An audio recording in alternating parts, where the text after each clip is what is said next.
Hello. Welcome to the Exatos.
Synctank.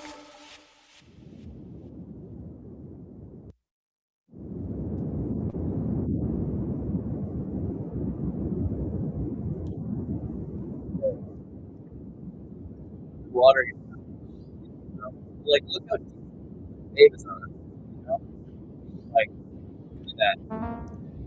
Are you CyberLeak? Are you the one that's been dropping all this GTA 6 leaked footage? Is that what we're watching? Is this GTA 6? So what I've been trying to do, I posted this yesterday. Where did I put it? This is my take on GTA 6. I called it my Zionism. This is my manifesto. GTA 6 is like heaven, an abstract concept of abundant maximal satisfaction. The prophet Joseph Smith told us it is our duty to establish the bridge, Zion, between heaven and earth. It's really all of our responsibility to manifest GTA 6. Nice. So it looks like California games, but like, you know, a higher with physics, because there's this thing I found which is called the well, and it's like 15 terabytes of physics data.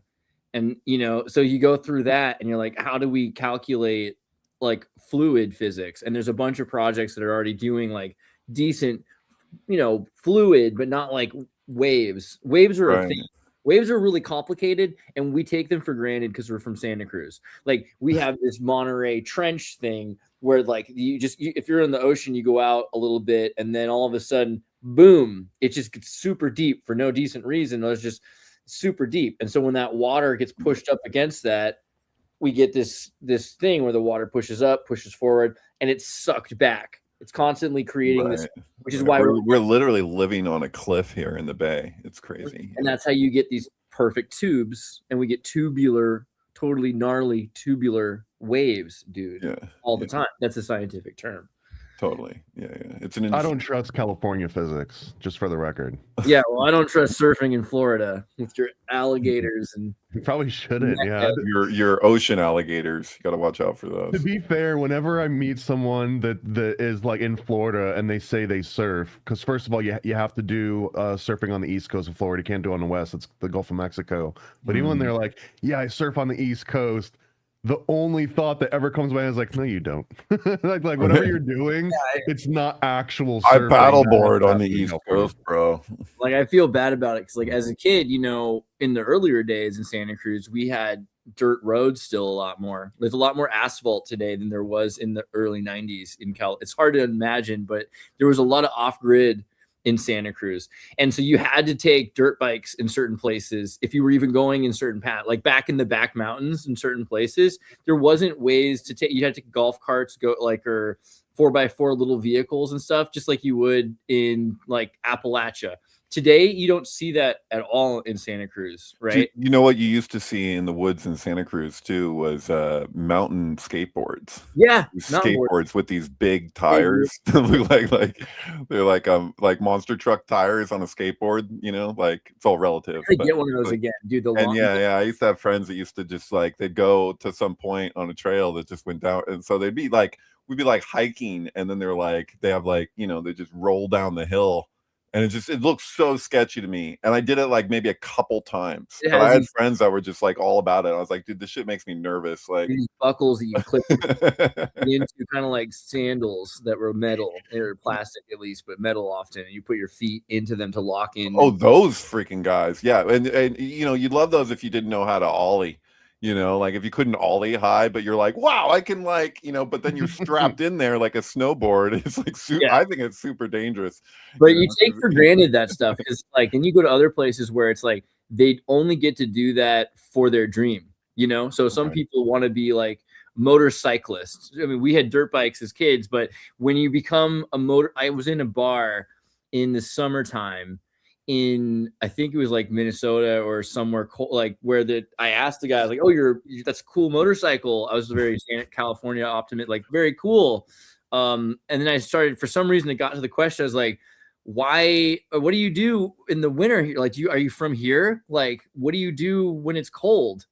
And then I just realized like they have to lock up their bikes for like 80% of their year. They're not getting to ride. Yeah, totally. Try Norway too. Don't the Norwegians have like, how much sun do they have in the course of the year? You know, it's like but I felt really rude all of a sudden, and then all of a sudden, like someone was like, "Dude, you shouldn't, like, shut up!" Like, you know, like you're basically attacking this person. Like, I didn't mean to. I just didn't understand. Like, I didn't think about it. Like, this is something they only get to do a very little bit of their lives, so they love it so much, and you take it for granted. I think that's kind of like that with surfing. You know, some people, it's like when surfing happens, and like 90% of people who surf have an app or some group that tells them right now there are waves.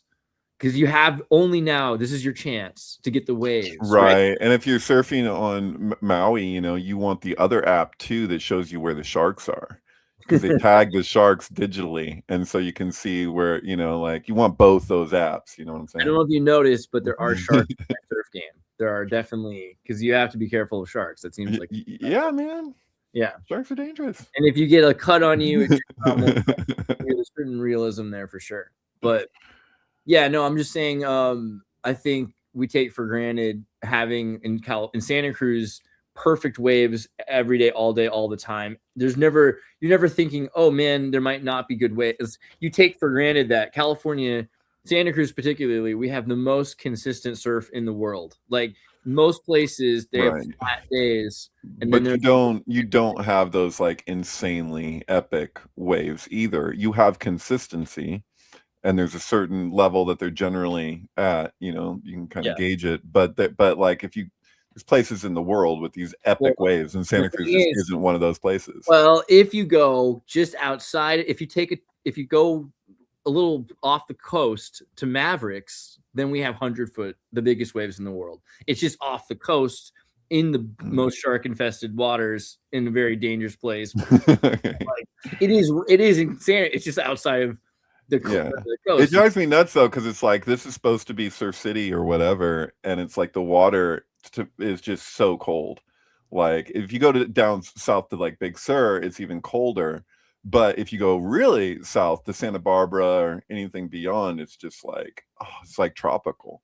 So like it's like that weird thing where it's like, okay, well, we have good waves, but the water isn't inviting. And then you go further south and you don't have as good of waves, but the water is more inviting. So it's like, you know. It's been my experience that where there's cold and hot water mixing together, that's where the best waves are. And I think that's probably why we have a big part of why we have such good waves too. Interesting.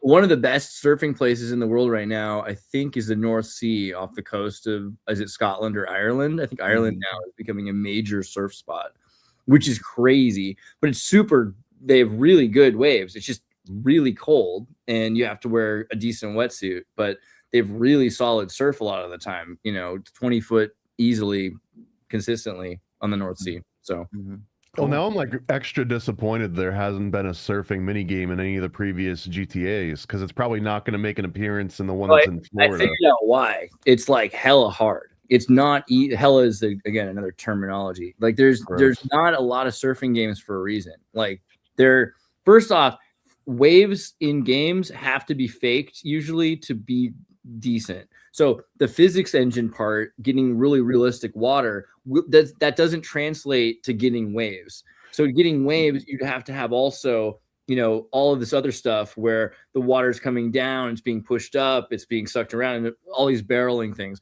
So what makes more sense is to create a wave artifact, which is like it's an asset that's moving in the sea that has a wave built into it, and water is washing along the surface of this fake wave that's a golden ratio shape, and then you're inside of the tube. What was the movie we watched?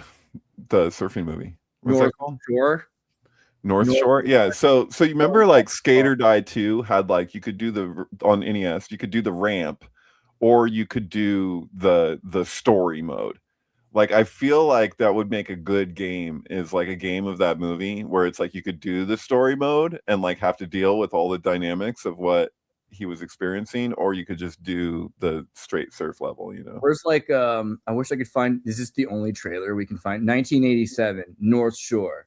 You see that boy right there? So he's a surfer, not really. He's a boy from Arizona who's never seen the ocean before. But he just won the pool competition for like the fake wave pool. And so he decides he's going to go to Hawaii and become a real surfer. And boy, does he find out nothing like the movies in this movie about surfing. It's great. It's really good. I actually really like this movie. It has a lot.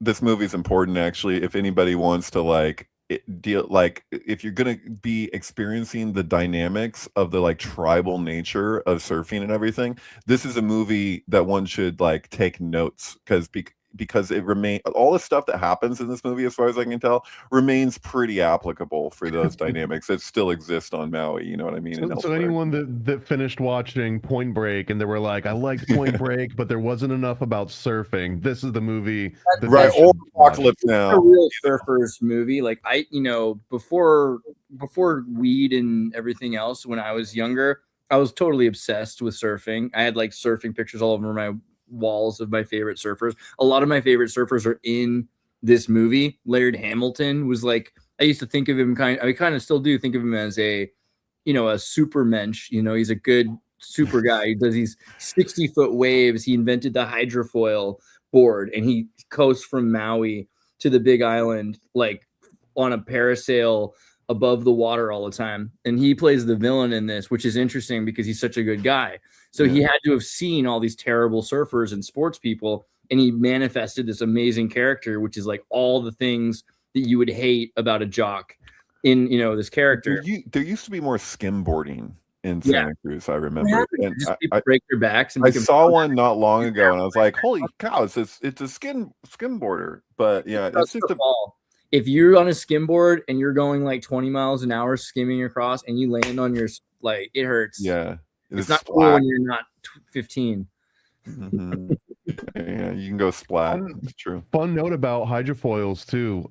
Alexander Graham Bell invented one of the forms of a hydrofoil. I don't know which one it was, but they got prototyped at Jekyll Island, which is Federal Reserve and International Assassination Plot, Jekyll Island. I didn't mean like that kind of foil, which is pretty rad. I mean something similar, but this is, let me just see if I can find a quick clip of it. So these dudes, this is Laird Hamilton. He's got to be like 60 now, which is crazy because he just surfs every day all the time. And there, can you see this? Boom. He's on a board that is above the water because individual version, because I think the Alexander Graham Bell hydrofoil from the early 1900s was like a boat almost. Yeah, so this is amazing because you will never have any chop. It doesn't matter how choppy the water is, and often choppy water is the best. It's just not good to surf in because you're above it. But here, you put this board in the water, and so the hydrofoil is underneath the chop. So you're getting this smooth ride above the water, and you're just gliding across the water. You gotta do that board up like the skateboard from the hoverboard from Back to the Future. You know what I mean? It is like a hoverboard. This is yeah, but I mean, like, it should have that like same design. It should be like pink with the like, yeah. Anyway, that's true. Everything should be pink and neon, like in Maui and North Shore. There's another movie you just got me to watch recently that was really good. What was it? The Surfer. Oh, you watched that? Yeah, the Nicolas Cage movie. Yeah. Talk about like intent. Like they take that whole idea of like I was saying, like the tribal surfing attitude. So they just take it so far. They take it as far as one of the best surfing movies I've ever seen. And there's like Yeah. very little surfing in it, but it's like Really? Is this new? it's incredible. 2024 or 5 or just Okay. a year ago. So he goes to Australia. He's from Australia, was raised in America. He comes back to his Australian hometown, and it's very tight knit, and they don't really let new people into the town. Now they're kind of giving him like, you know, the fact that he's from the town originally, that definitely like plays into whether or not they're going to consider like letting him in their community. But it's just such a tight knit town, and there's all these idiosyncrasies about them being a surf club that also the police are in the club, the mayor's in the club, the boys, the teenagers are in the club. Everybody's Eyes Wide Shut Surfer Edition. Yeah, it's kind of like actually more like Wicker Man. And it's interesting because he's in Wicker Man as well. So this is sort of like a better Wicker Man to me, a surfer Wicker Man in a way. I promise we're going to come back to surfing in a second, but you opened the door to Nicolas Cage, and I've got like a slight Nicolas Cage tangent. And I don't know. So someone recently recommended I watch the original Bad Lieutenant with Harvey Klein. And I hadn't seen it before, and it kind of blew my mind. I didn't realize that it was like so unhinged, especially when they get into like hitting the nuns and like having like a big orgy in church with a bunch of nuns, and Harvey Klein is like this heroin addicted. So anyways, I saw like a suggested like, oh, did you like Bad Lieutenant? Well, here's a sequel to Bad Lieutenant, and it's called like Bad Lieutenant 2 Trouble on the Bayou or something. It's got like, one of those long names, but Bad Lieutenant 2, as far as I can tell, has absolutely nothing to do with the first Bad Lieutenant. It stars Nicolas Cage, but Nicolas Cage is a literal crackhead, and he's constantly like pulling people over that have crack and then smoking crack with them and then doing crazy unhinged crackhead things. So if you've never seen Bad Lieutenant 2, Port of Call, New Orleans. There it is. It's a long title.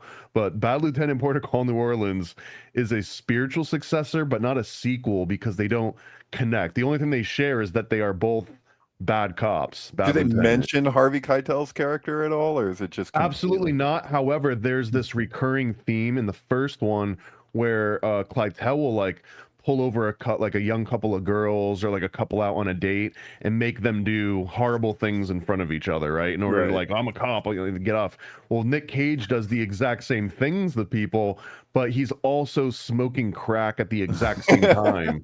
So like that's this like weird, that's the one thing that ties them both together. But it's because usually people make fun of how Nick Cage can act completely unhinged in like a movie. And this one, not only is that, but he's also acting as if he's on crack, literally during the movie. And it also feels like someone just said, you know what? Like, you guys kind of get the idea of the script. Have fun with it. Do whatever you want, you know? And that whole movie, it feels like a fever dream. So highly recommended. Is it like, you know, remember there's like a film Carrie 2?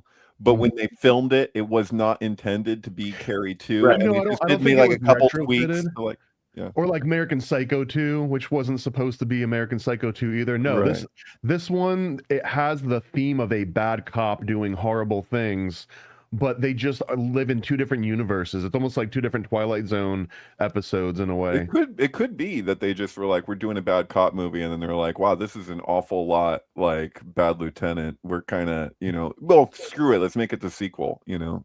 I don't know. Well, and let me bring us back from that too, because I think that the surfing and I guess the skateboarding and one like subgenre that never really got its proper due, and I don't know what happened. Maybe it was just always doomed from the start. But freaking rollerblading, and there were some really good rollerblading movies too. I mean, I was partial. I had rollerblades. I didn't like them. I like the skateboard. Rollerblades gave me like all sorts of like sores and crap on my feet. But there was a movie called Airborne in '93 with that Jack Black was in. Jack Black's in it. Yeah. And Jack Black, and also I was got it like a Beaver Corey Haim? Seth Green. It was Seth Green and Jack Black. There was another one that had Corey Haim, and then there was another one that had like Patricia Arquette in it. That were all like these were gonna be huge, but I'm wondering what happened with the rollerblades. Did like I didn't realize when I was in junior high and high school that the rollerbladers were actually like the cool ones, and that the skateboarders, generally speaking, were like assholes.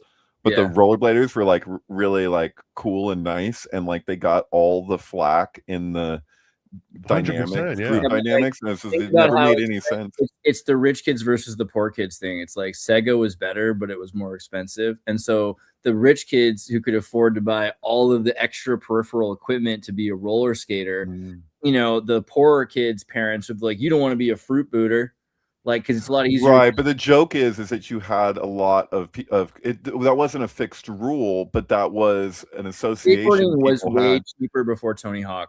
Like skateboarding was not the major like independent, right? But even so, there was a lot of kids whose parents had money or whatever that were skateboarding and like slumming it. You know, like I think you're totally right on this though, because I remember in the height of that, I wasn't like the high end, but if like I lived out of my CCS catalog, so I knew that like a new hookups or a birdhouse, like a whole kit with the World Industries trucks and all, like you were maybe all in for like 129 in the mid 90s.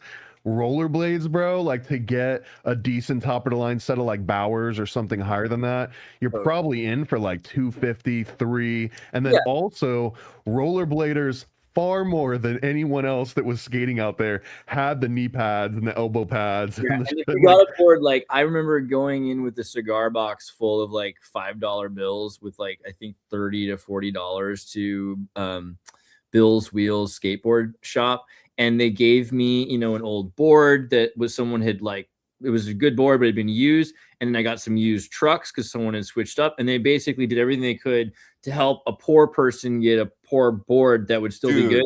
And the style at the time was to look poor, to have cheaper boards. If you had an expensive board, it would make you look like a poser. The entire movement was aimed towards people that didn't have rich parents. Whereas skateboarding, you know, doing that, rollerblading was about having nicer blades. And rollerblading too, it was it was like that. Yeah, because rollerblading is also far less practical, because when you're on a skateboard and you show up to where you want to be at, you pop it up and then you carry it. I think you're wrong, because if you've ever had to hack like from a payphone in New York City, being a rollerblader was clearly the only way to live your life. I want to say something here, because you know, maybe this is anecdotal, sure, whatever. But like, I remember a day where I was hanging out in the flats with these like older skateboarders when I was in junior high, and these guys were like, "Oh, we're gonna go like mess with this rollerblader or whatever." And they go to this guy's apartment. This guy, like, so Andreas knows the flats, not like this was I don't know if it's a place that used to be a mission, but it's like right by there, where it's like this guy did not have money. Like he lived in a shithole, basically. Like this was the closest thing to the ghetto that you'd see in Santa Cruz, was like this guy's residential area. And these skateboarders, they knocked on his door, and he opened his door, and I guess they had seen kids or whatever, and they hit him in the face with the board, with the truck. And I saw it happen, and like, you know, understanding the context for myself, like I'm like in junior high. Like I was like, I don't even know if I was 15 yet. I don't think I was, right? So I see them hit the guy in the face, and I was just like, screw this. Like I never met these people before. So I was just like, I'm out of here. And I just like took off. But it was like that rollerblader that they hit was like, he was not well off. Like and so when we're talking about, oh, what rollerblades cost, it's like, well, if a kid got like a job even for the summer, and he's like saved up and got his rollerblades and the pads and whatever, and it's like, that doesn't necessarily mean that he's just like, you know, like it. No, it's true. I just mean though, it was a more expensive hobby, and it's like, you know, there's things like that. I feel like skiing was associated with being an expensive hobby, like cocaine and skiing and Aspen and everything like that. There's Right. just, I know a lot of people with not much money that do way too much cocaine, you know. So yeah, true. And also skiing, I was gonna say, but yeah. Well, no, actually, there's a guy, you know, and it's best that I don't even remember his name, but this guy was from Santa Cruz, and I was doing Vipassana for 10 days, so I was meditating for 10 hours a day for rollerblades 10 days. literally killed him. Sorry. And this guy was like while I was sitting in Vipassana, he was behind me, and he kept on like tapping my back and my pillow, like he was just feeling really anxious, and he ended up leaving on the 9th day of a 10-day retreat. And then I saw this guy at like an after party on Halloween, like later that year, and there was this girl that like took out a bag of Coke, and she was like, does anybody want Coke? And he went off on her about he was like, you know, like Jay-Z or something. It's like, these people, like, A, they can afford it. B, if it turns into a problem, they get to go to like some rehab that's basically like a fancy country club type place. And they're just like, it's like, this is not a poor person. He was trying to explain to this girl who's just like, does anybody want any Coke? And he's like, this is a rich person's thing that you're doing, and you're acting as though, you know, like you can just live like them, and the truth is that you can't. And everyone around was so offended, but I wasn't really that offended. I was like, I think it's true. Like, I was just like, it's, you know, how much money do you make that you're just like, hey everybody, you want, you know, like, I'm like, Yeah, it's crazy. And I think it's partially why it's been so used to control society, and it's been so socially acceptable for so, like, you go to Britain, it seems like everywhere you go, everyone's on cocaine. And I think a lot of the time, at least in London, it's like totally a more common drug in places where they want people to work all the time and function all the time. You know, you go to like Arizona and there's a lot of meth. Basically. I have mixed feelings on that phenomenon. It's actually if you look up, this is so silly, but if you look up the Lady Gaga's first album, The Fame, it syncs with Party Monster. But the explanation from her is like, this is an album about like people who don't have money living their life as though they do, and trying, you know, like acting all ritzy when you're not in that world. But I have mixed feelings on that, because like if I watch like Paris is Burning, you know, I'm like, this is the gay culture of old that I'm like, I think it's a kind of awesome. Like, I don't know if you guys have ever seen Paris is Burning, where it's like poor people doing runway shows in New York City and like just documenting like this whole underground scene. Yeah. And this was exploited by Madonna, and a lot of the people in that scene got so mad at Madonna when she did the In Vogue, because that was like one of their things that was like, and she never, like, as far as I know, she like never like gave them a shout out or gave them any support of any kind. She was just like, oh, this is cool, and she was inspired by it, and she just like incorporated. And that's why they didn't let her be in Liquid Sky. And that's why they didn't let her be in. She wanted to be in Liquid Sky. No, I don't know, but I like that story. Wouldn't it be a great? I love the idea that she wanted to be in Liquid Sky, and they said no. Think about how cool that is. Have you seen Liquid Sky, Thomas? You know what we're talking about, right? I've seen Vanilla Sky, but I know that's not the same thing. So Liquid Sky is my favorite movie. I like it way more than Vanilla Sky. It's about like aliens that come down to Earth every once in a while, to like light beings that come down, and they possess models usually, or beautiful women, in order to do drugs with their bodies.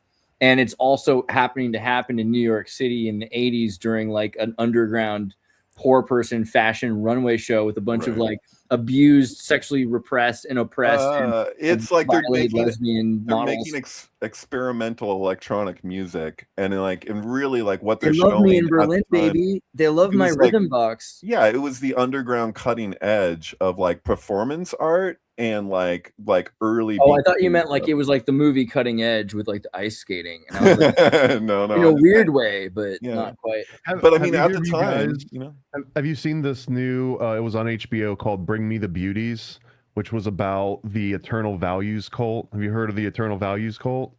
Because it sounds exactly like what you're talking about with Liquid Sky. It happened in the early 1980s, and it was like all of the top male models all over the world were in this cult, and the belief was that the leaders of the cult had aliens from the planet or the star Arcturus that had like walked into their bodies, and that they were preparing humanity for these massive floods, and the only place that was going to be safe was North Carolina. So all these international male models end up creating this compound in North Carolina to save them from, I think in like 1999 it was supposed to when it was happen, but the leader of the cult, this guy named Frederick von Martinez or something, he ends up getting AIDS and dying from it. But like it was all about how the most high society fashion runway people at night were going back into these bunkers and plotting the end of the world like collectively. And one of the guys that escaped ended up like hanging out with Fabio, and Fabio helped him get out of the cult. It's a wild story, man, and it sounds almost exactly like you were just describing. Oh my God. Did anyone watch Sharknado 3 and 4 yet? Because not yet. No. Because I watched at the time I told you guys that I'd only seen up to like 3 or 4. I hadn't seen 4 and 5. And it just gets so much weirder after Ann Coulter. And all of a sudden it becomes just a crazy synchromistic trip with like the beheading of Osborne, which was like the Oz thing we were talking about, and it just gets weirder. I forget now. Oh my God. We have to watch it. It's so important. It has Will Wheaton getting killed, a bunch of major cameos just for the purpose of using them as sync archetypes. There's no other reason that they're in the movie. It's crazy. All right, I'll watch. Do you have to start with 1 and 0? No, Anna Nicole Smith asked that. You can watch the first one at the end if you want to see like the Tommy. Would you recommend skipping the first one and going directly to 2? Yeah, kind of. I mean, like, I would say it's apples and oranges. I'd say watching the first one is a completely different thing. You know how, like, if I were a parent and I were going to screen a show for kids, so then if I were the show, I would make the first episode screenable by parents. Then the second and the third and the fourth can be crazy because by that point, the parents trust it and they let them watch it. That's kind of how I feel like Sharknado. Like, I saw the first Sharknado when it came out and I didn't get it as like a deep thing. And it's not that. There's some things in there that are great, but that made me reverse from watching Sharknado 2. And when I did, I was like, oh my God, this is like what you do. You take a property title that's successful, and now you have enough money to really experiment. This is some people do the opposite where they don't take risks with a sequel. But this is like, nobody gives a shit about the original. So you can make Short Circuit 2 or Mannequin 2 or Ninja Turtles 2. You can make this bigger sequel. This is like a return to that 90s mentality of bigger sequel. So yeah, Sharknado 2 definitely great. Do you think that Ninja Turtles 2 was better than Ninja Turtles 1? Are you just like a fan of Vanilla Ice? Or? I really like Go Ninja Go. Have you ever seen a turtle get down? That was the first movie, not the second one. Well, there's the first Ninja Turtle movie, and then there's the Secret Ooze, right? Which I'm a bigger fan of the Secret Ooze. Of course you are. That's your style. What else I am? I like the third one where they travel through time to China, to ancient China. Ancient Japan. Oh, it's Japan? Oh, I thought it was Samurai, yeah. Oh, it's been a while. Oh, right, Samurai. Okay. Samurai Pizza Cats. Yeah, right, no, I mean, so yeah, I like terrible sequels. I like Short Circuit 2. I like Mannequin 2. Generally, I think they're bigger. Can we do like a thing where we take scenes from Ninja Turtles 3 and take scenes from The Last Samurai with Tom Cruise and just like smoosh them together so it looks like he's interacting with the turtles? That's a great idea. Can someone help us with that? Let's get that. I feel like there's potential there for some good editing of the back and forth, you know. The Last Teenage Mutant Samurai. You know, the secret with California Games for the surfing section of that, there's secrets for like, is that like, the one, the monkey? The bear. Is there a bear? Yeah. Yeah. But the surfing portion, the key is to just stay at the very top of the wave and just kind of go up and down, up and down, up and down, and not try and do anything fancy, and you will just score, like you'll beat every record, like if you just do that. So it's like everyone wants to, you know, have a different angle on this and do different. What about this, right? I hated this game. Well, this is a lot of what actually inspired. If you look at my game, it has a lot of this going on with it. The idea that once a wave exists, you're really riding up and down the wave, and then you have to try to avoid being consumed by the barrel, but you want to be inside of the barrel. This guy, whoever's playing this doesn't know what he's doing really, because the trick is just to go right at the top and just skim the top over and over and over and over again, and then you'll just I'm repeating myself, but yeah. Let me see if I can find. There was another one though that had like a monkey and a guy that were like homies wearing like neon clothing. It was an NES surfing game that got pretty popular. Okay, it has nothing to do with that Clint Eastwood movie or the Ronald Reagan one. I thought you meant Camp California from PC. TNC Surf Designs, Wooden Water Rage.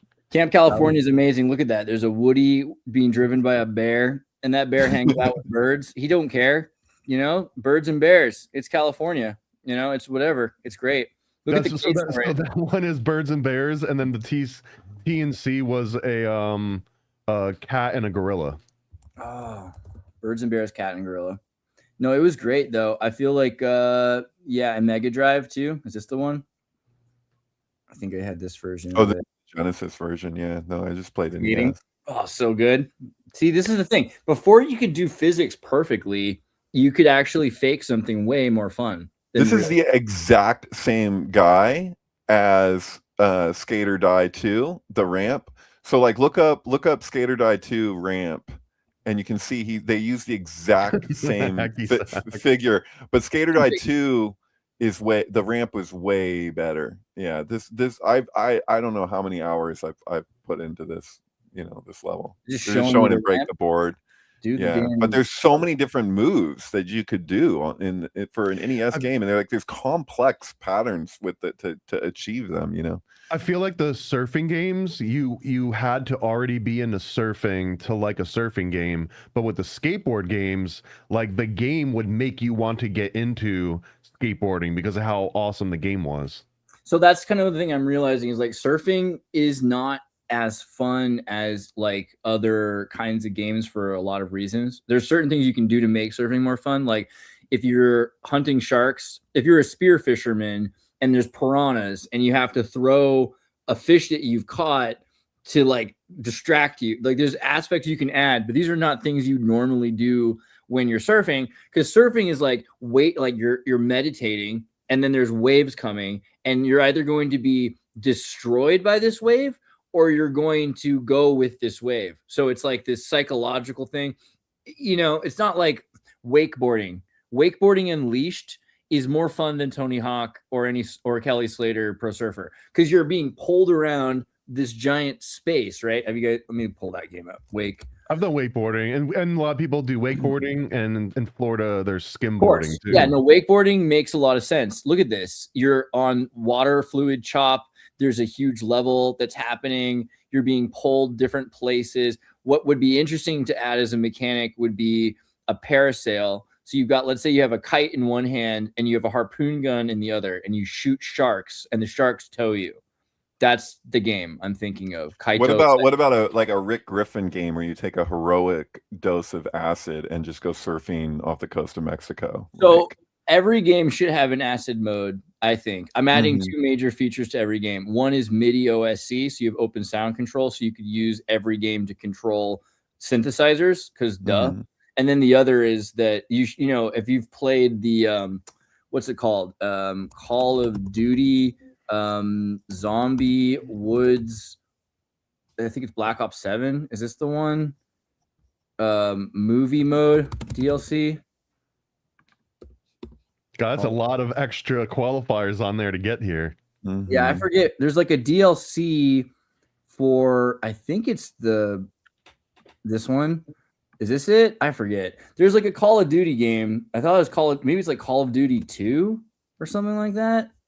Is it not? I've got an even better example if you're fishing for one, but the old game Redneck Rampage by id had a psychedelic mode that if you went out into the desert and you got pricked by a cactus, you would basically trip. And it had, for the time, it had very enhanced like trippy visuals, and like they added kind of like a sine wave pattern to all the different visuals. They could do it like Beavis and Butthead do America, where they just like they eat the peyote and then like Beavis is like, it's like a music video. Wow. I think it's Rave in the Redwoods. Rave in the Redwoods DLC. I want to play a game of a rave in the Redwoods. I actually just rather go to a rave in the Redwoods, honestly. This is like, so you get, yeah, this is it. So you're in this house, zombies attack you in the Redwoods, you're with Kevin Smith. And when they come and get you, where are the zombies at? Freaking zombies are eventually gonna, come on, zombies. There's some zombies there. Boom. So what happens is you find some drugs, I guess, and you take the drugs in the game, and now you get psychedelic vision in Call of Duty for like 30 seconds or 2 minutes or something like that. And while that happens, you can see in the dark slightly better because it makes like neon things appear, but you also see things that aren't there, like jellyfish. And so it's like a plus and a minus, right? And I thought this inherent vice. I can see in the dark. Well, then maybe you shouldn't be driving. Like, dude, your headlights are off. You know, like, are you the great beast? I think this is probably a good way to teach kids about, you know, perceptional, like having your perceptions impaired or changed, right? Did you guys ever have the drunk goggle demonstration by the cops that came into your school?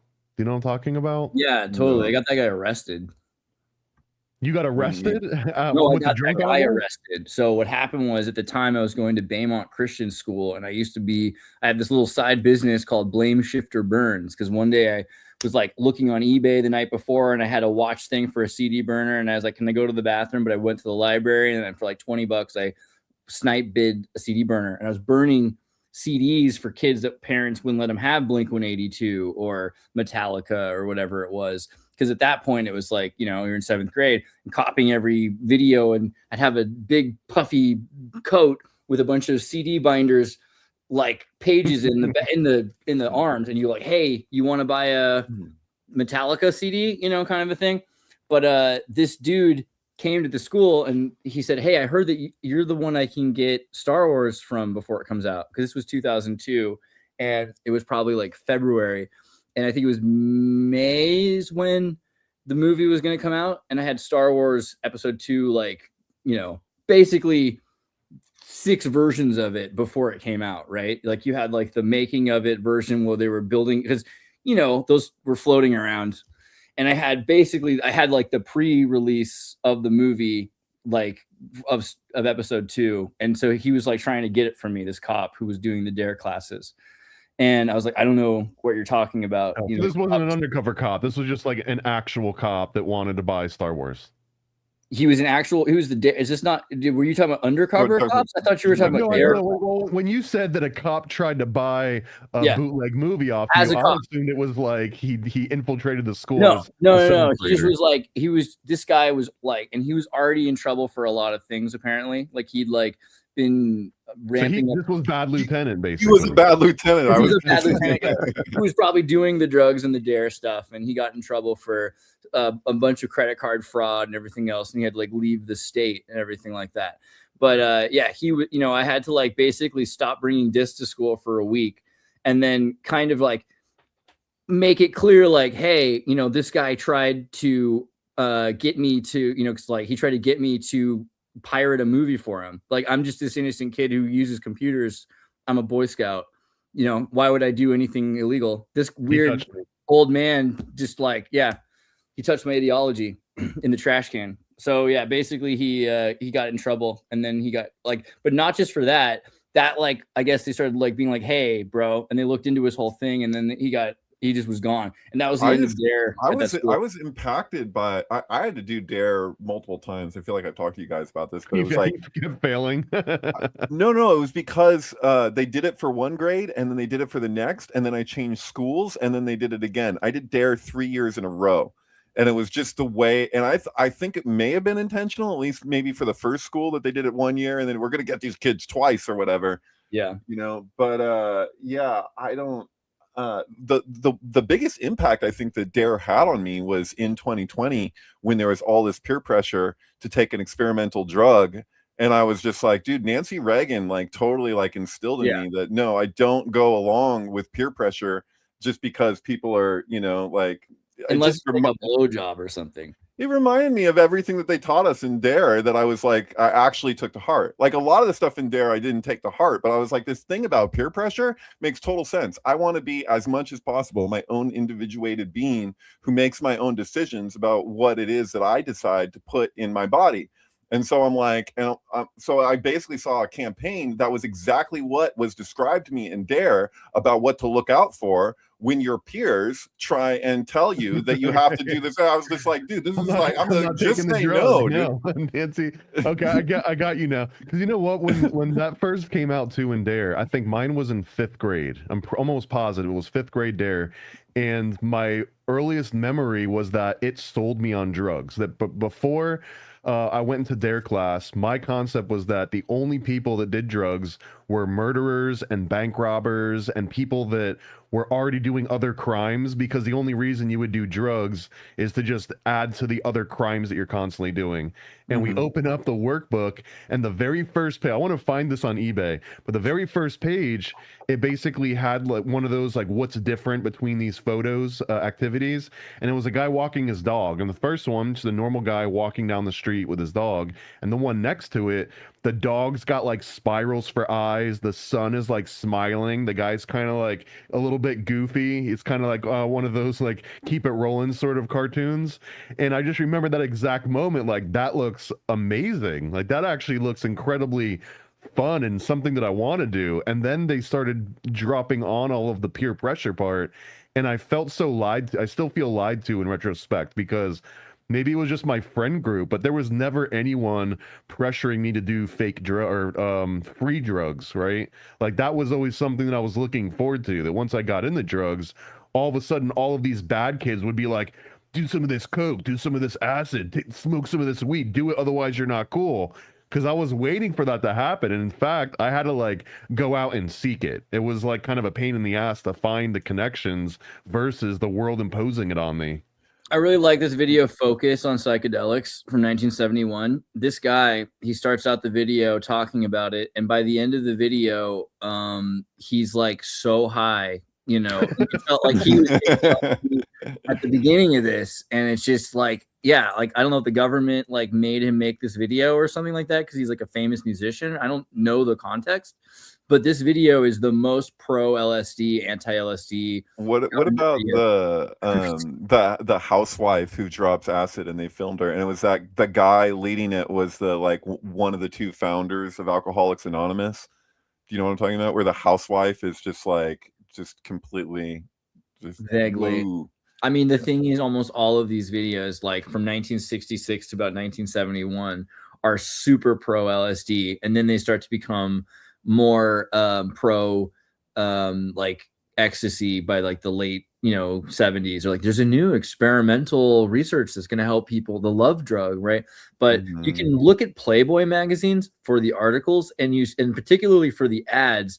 If you look at the centerfolds, what you're finding over the decade, and like David has a collection that you can do this yourself and see the pictures kind of documenting the zeitgeist of drug culture. Because the drug culture is going from like cigars and martinis into like speed and cocaine, speed, but really speed, and then into like acid, and then into like heroin. And there's like the changeover is really dramatic, because the pictures go from these brighter and brighter colors into these like black and white pictures of a girl, like a pale girl in a black and white picture holding like a little Romulan tablet. It's right? true. You could see the point at which what became fashionable, because this is a weird thing, is I'm like, men are attracted to what men are attracted to, generally speaking. It's a biological imperative. Men are attracted, not across the board, but a lot of men who are attracted to big hips, it's like those are childbearing hips. The tits, it's like they could feed the child. There's this unconscious gravity towards whatever that is because of our biological imperative. But then you could see the way that culturally we were having all these things impressed upon us. And even Playboy, which was, as a matter of fact, the most liberal magazine ever to exist, as far as I can tell. I mean, Hustler was actually liberal too, but it's actually a type of liberalism for the most part. There's exceptions, but that I actually kind of vibe with, because it's like, dude, as far as like magazines, like you said, for the articles, like we had Keith over here, what's his what's his last name? Kaczynski, I forget, but how to pronounce his last name. But he was over here recently, and he had his wife with him, and she had never seen a Playboy in her life. Like, she never looked at a Playboy, and she's like sitting there flipping through it, and she's like, I thought that this was like all naked women. Like, what am I? And I was like, I told you, like, this is articles. I was like, here's one I have with Stanley Kubrick being interviewed about 2001: A Space Odyssey. Like, you're going to get some of the best interviews throughout and not just interviews, even the advertising. You can see the way that the zeitgeist, like you're saying, went through these shifts, and drugs is totally connected to it. Just like when you listen to music, like, you can tell, like, well, what is the drug that inspired this? Like, if I'm listening to dubstep, I'm like, okay, what do I got? GHB and ketamine, maybe? If I'm listening to trance, you know, like as an electronic music genre, I'm like, this is acid. Like, I see that there's house ecstasy. Like, it's just like, and you go, and then you're like, look at all that 60s rock, and you're like, oh, this was a combination, some speed here, acid here. You know, it's like people were just kind of taking whatever came their way, and they were being guinea pigs for whatever, you know, ultimately. Like, it's important to take notes from what the previous generation learned, you know, like their own troubleshooting. Like, they may not have looked at what they were doing like troubleshooting, but the fact is it works for us that way. You can, you know, there's no substitute for time trial. They were the time trial for a lot of this stuff. Do you think that could be the origin story for all genres of music? That every genre of music was really just trying to mimic like an altered state of consciousness? I believe that all genres of music were inspired by various substances, and that is a key component to understanding what was happening at that time with these people. I think reggae and ska had more to do with the AM signals bouncing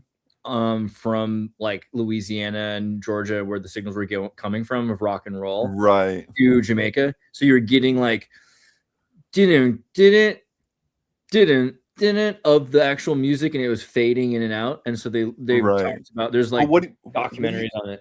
What do you think of like the Sex Pistols, or like a lot of the punk music having heroin as such a focal point for what they're doing, when it doesn't sound like what you would expect from heroin? But maybe it's just like in their own experience, it's like everything they're doing is like so subdued, but then like what we're externally seeing is like something else. Because I mean, from their perspective, like when they're producing really like heavy, crazy, discordant music, like what does that even sound like to them in that state? Like, I don't, is this a meaningful question? Or because not, I guess what I'm saying is like sometimes the drug that's influencing is kind of counterintuitive. Like, you might not assume that this is heroin music, you know, like I think of heroin music, I'm thinking of Billie Holiday, not Sid Vicious. But Sid Vicious is obviously like doing loads of heroin. But that one, I guess, would be like the musicians are doing heroin and then making that kind of music. Whereas if we're talking about acid and trance and dubstep and all the ones you just mentioned, that's more like, how do I recreate this drug experience through just music, so that the music mimics the experience? I don't know. There's like, they're two different things. Yeah, totally. Yeah, they're worlds apart. Yeah, there's something to it. It's like, when you have not taken drugs, you don't like certain sounds. And so when you have, you've heard them more often, or had a good time chemically while you were hearing them, something happened that changed the way you feel about those sounds. And so all of a sudden, sounds that you wouldn't, like Bernie Worrell, right? He does the Woo Man, like classically trained musician, classically trained pianist and organist. But then he took a bunch of acid, and now he makes really weird funk music. He's like the most brilliant synthesizer engineer on top of being an amazing musical guy, but he now makes not classical music. He can play classical music still, but he just takes it to a crazy place where these are sounds that would basically be illegal. You know, he's exploring that. I want to reorganize my music catalog into the drugs that they were based on, and I'm trying to think right now. New Kids on the Block. That's not how it is right cocaine, now, right? Isn't New Kids on the Block has to be cocaine? Maybe. Didn't they just? I think they're like Pepsi and Speed, but maybe New Kids on the Block music isn't written by the New Kids on the Block. So I guess you have to think about what the producers were doing, which was probably cocaine. Yeah, they're an engineered band, which is engineers variable. Yeah, that's I would agree with you there. Like the Michigan and Arbor sound too, all that kind of stuff, and the Prince Minneapolis sound, all that's definitely cocaine based. Does that make like ABBA would be Quaaludes? Is that the closest we're gonna get to knowing what Quaaludes feel like? I don't know. I don't know. Yeah, I'm not. They feel kind of straight edge to me. Like, I think Swedish people are different. Is the they thing. smoked a lot of cigarettes. That's the most I see from ABBA. You know. Yeah, they were probably like in saunas in the snow without any cable. Yeah. You know. It breaks down because then you've got straight edge music, which is clearly based on heroin music, right? That's the joke of it. They're like, I'm straight edge, but you're imitating the music that people were doing loads of heroin doing. Yeah, it's true. That's what you're it's called alternative music. Alternative to what? Good music? Yeah, pretty much. Right. I don't know what. I don't think New Kids on the Block was a very good band, and I know I'm going to get a lot of flack for that. Yeah, even for me, there's some good stuff there. I think. What do you got besides step the right by step? Ooh, baby, gonna get to you, girl. I can't tell you. You have a happy birthday song on that first album, which is timeless. How could a happy birthday song not be timeless? That's true. I feel like I can relate Salt and Peppa with New Kids on the Block on some level. If you listen to like very, very necessary ended up being like this public service announcement to scare the shit out of people about AIDS. You know, like it was just to be scared of sex too. It's weird because Salt and Peppa was like super hot, like there were super hot females in that group, but then they're also like trying to scare people about sex to some like outrageous degree. Like if you listen to that skit at the end of Very Necessary, oh my god, dude, that shit's insane. Do you know what I'm talking about? Is that the one where they're like, go Fauci, go Fauci, go Fauci, go. No, it's just like there's a public service announcement at the end of Very Necessary, and it has this weird juxtaposition between where they're very sexualized, Salt and Peppa, and then they're like sex is terrifying and dangerous right now, so like don't, you know. Yeah, I don't know, it was weird. But I feel like musically there is something where they both feel like products of something else. Like I don't know how much of that just like maybe Hot, Cool, and Vicious is one thing, but then like as it went on and they got bigger and bigger, it felt more and more like just a product. You know, I don't know. Maybe it was always a product. I don't know what I'm talking about. But yeah, I kind of feel. I mean, that's the thing. Most of those bands are produced by the record production company that could afford this. You know. In the 50s, you have these big studios that have started to solidify, but then, you know, they're saying, hey, if you get time in our record studio, it's worth so much money. So now you get to a point where you get worse and worse musicians that are willing to give away more and more and more until they're just the monkeys. Dude, and that's, I think, the New Kids on the Block, the 80s, that whole movement. I'm watching this show Vinyl. You guys ever seen that? Yeah. I was like, Olivia Wilde? With the music by Julian Casablancas. This is like 10 years old now. Yeah, it's like 2016 or maybe something like that. But I don't know, maybe even earlier. But I'm like watching it and I didn't know anything about it. I was just like, oh, and I'm like watching the first episode. I'm like, God, this episode's going forever. And it's like late at night.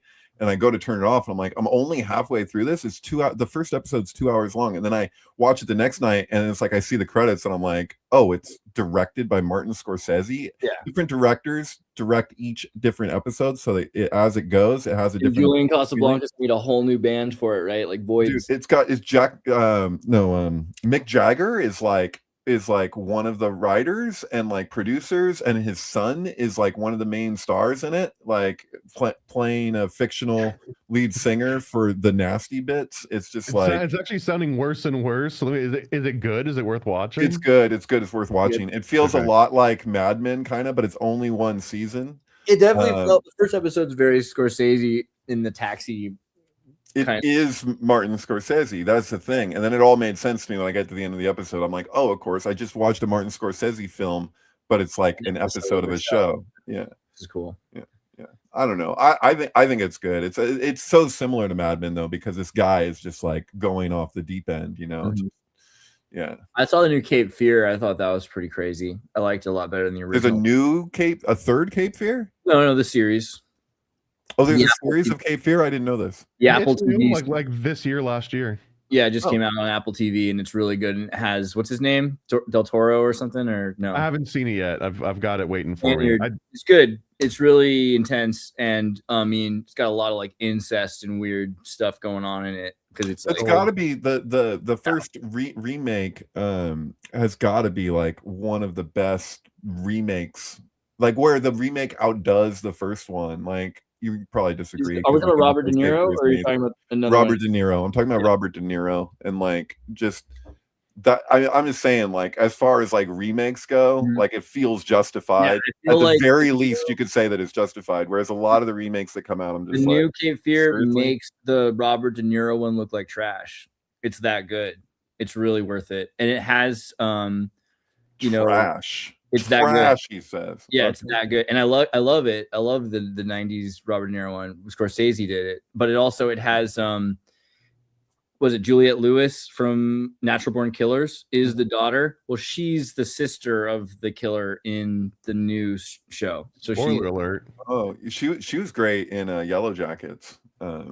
Juliette Lewis. I always tell people about Yellow Jackets. Nobody wants to watch Yellow Jackets. I'm telling you, it's a good show. Have you guys seen Widow's Bay? Yeah. So I don't know if you knew this. That's a great show, and coincidentally, I've been rewatching the '80s Twilight Zone series, which is way better than I remember it being. By the way, pretty good. There's a specific episode. I had to look it up. It was 1985, and it's called The Beacon.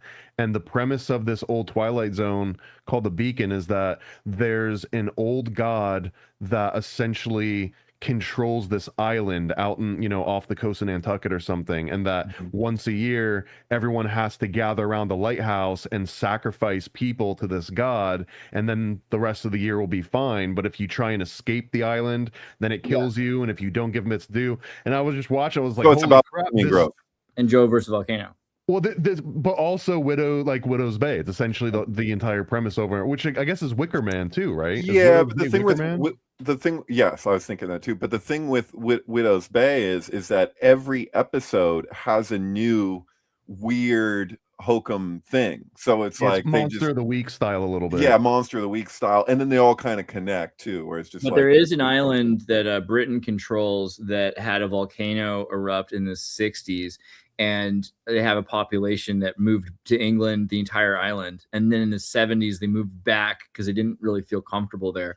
But they have a real Widow's Bay because I think almost all of the men died in like 2 boats in a shipping accident at some point because of the coast was so dangerous. And they have all kinds of stories about like, the women come there with their husbands and the husbands die, or the women will come there to these widows and then widowers rather, and then the men will die. It's like constantly, I forget the name of that island, but and that was the sync with Sharknado 4 was that it starts out on a plane and they're like, my God, there's a shark on the wing of this plane. It's the gremlins are the sharks.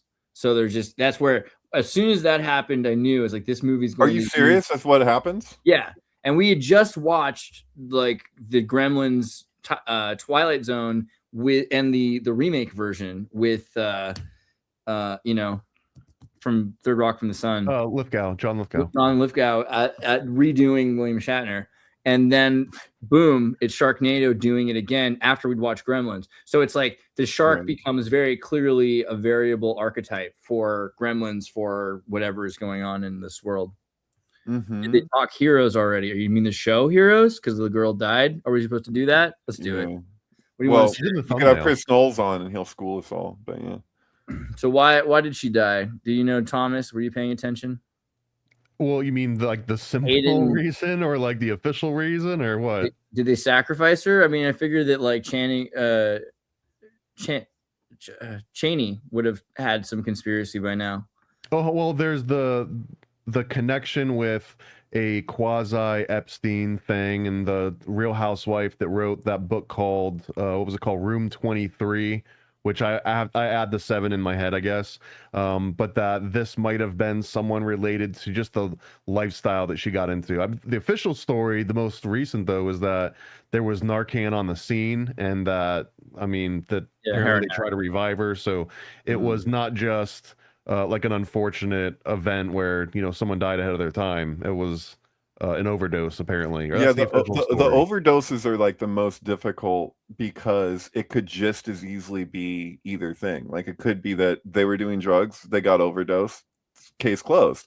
Or it could be it's true that it's one of the easiest ways to kill somebody if they're a drug user, that you just give them bad drugs.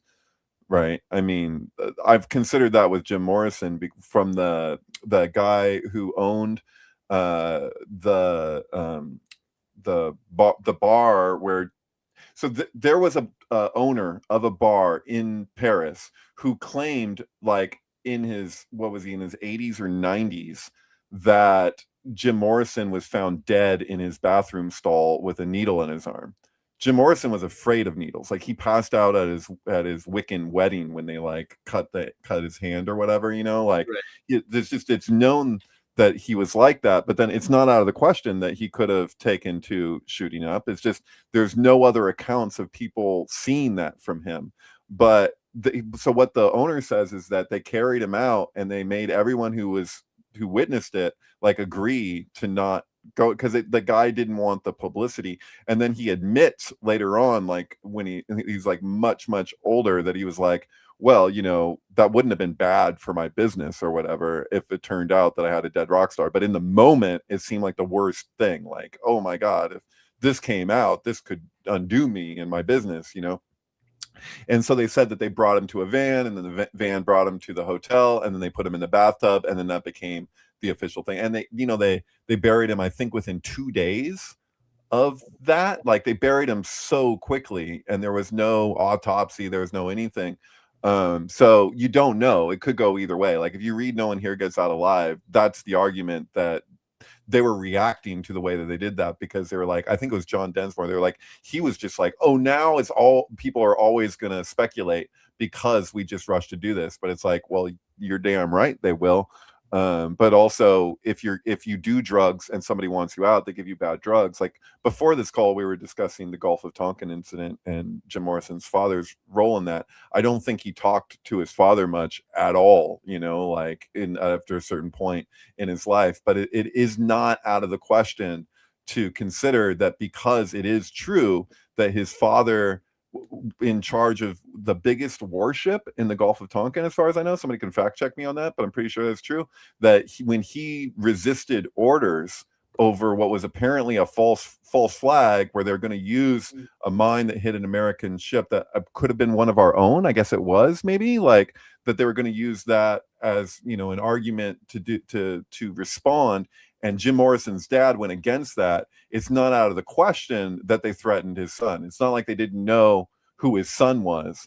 So everything is just so open to, like, other possibilities other than the official narrative of what went down. So when I look at this story with this woman, it's like, I really, like, it just seems like another instance where, you know, I feel that way about Prince. I feel that way about any artist, creator who is rocking the boat in some way, that if they do drugs, it's an easy way to out them. But I don't know. Well, I mean, it's always like, is there a reason that she knew something? Like, does her being dead make it harder for her to do something valuable for society? Like, say, like, is there something that you could imagine? That's what we're looking for, I would think. It's like, did she know something? Did she know somebody? That would be the best reason for her to die, other than just she took drugs, you know? Well, that's also considering her as the person, right? Like the actual human being that happened to be an actor at the same time. But then there's the part, because it's a celebrity, and Doesn't it suck when they sacrifice you just for the symbolic value of your name? It's like, come on, man. Like Amy Winehouse with the wine. It's just like, you know, it's like, but like with Amy Winehouse, like, if I'm going to speculate on that, my Occam's razor Laurel is Canyon's that not fake. There really is a canyon there. I swear, I've been there. It's a real canyon. I don't know what to tell you. Yeah, it's true. Plenty of military, army brats, CIA. It's real. Yeah. But yeah, no, I guess that, like, this is the thing. So, like, with her, I lean in the direction of, like, what they say happened is exactly what happened.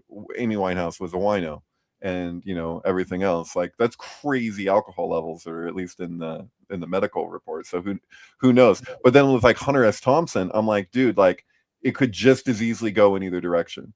Like, and there's weird stuff with Hunter S. Thompson, that he said he had written this book about 9/11 that was gonna, like, you know, be this big like reveal or whatever. And then it was called what, Kingdom of I forget what the last book he was going to do, but he did like an interview or a couple interviews where he was talking about how he's going to have this big bombshell on 9/11, and then post-mortem they released the book, and the book has like maybe one or two tiny sections about 9/11. I'm like, this is not the book he described. In fact, this is all older writings that have just been compiled to make the Kingdom of Fear.